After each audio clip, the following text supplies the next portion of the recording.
Apakah kamu menyadari bahwa bumi semakin panas, cuaca semakin tidak menentu, bencana alam semakin sering terjadi? Ini bukan sekedar fenomena biasa, tapi sebuah tanda perubahan besar yang disebut perubahan iklim. Bagaimana sains menjelaskan ini? Dan apa yang Islam ajarkan tentang menjaga bumi? Dari sudut pandang ilmiah, perubahan iklim terjadi karena peningkatan emisi gas rumah kaca seperti karbon dioksida dan metana. Gas-gas ini berasal dari aktivitas manusia seperti pembakaran bahan bakar fosil, deforestasi, dan industri yang tidak ramah lingkungan.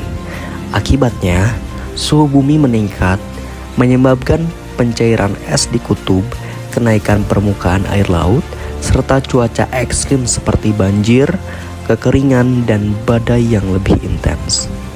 Islam sebagai agama yang penuh hikmah sudah sejak lama mengajarkan keseimbangan dalam menjaga alam. Dalam Al-Quran, Allah berfirman, "Dan janganlah kamu berbuat kerusakan di muka bumi setelah Allah memperbaikinya." Artinya, kita dilarang melakukan eksploitasi yang merusak lingkungan. Rasulullah SAW juga mencontohkan gaya hidup ramah lingkungan seperti menghemat air, menanam pohon, dan tidak membuang-buang sumber daya.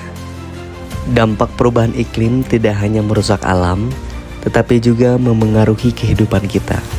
Petani kehilangan lahan akibat kekeringan, hewan kehilangan habitat, dan udara yang kotor menyebabkan penyakit. Sebagai manusia dan khalifah di muka bumi, kita punya tanggung jawab untuk bertindak.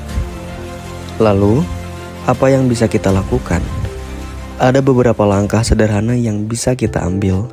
Yang pertama, mengurangi penggunaan kendaraan bermotor dan beralih ke transportasi ramah lingkungan.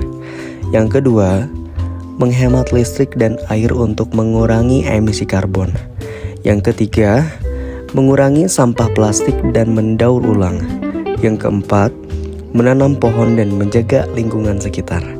Yang kelima, mengedukasi orang lain agar semakin banyak yang sadar akan pentingnya aksi terhadap perubahan iklim.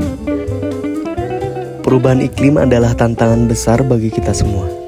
Namun, dengan ilmu pengetahuan dan nilai-nilai Islam, kita bisa menjadi bagian dari solusi. Allah telah mempercayakan bumi ini kepada kita. Mari kita jaga bersama demi masa depan yang lebih baik.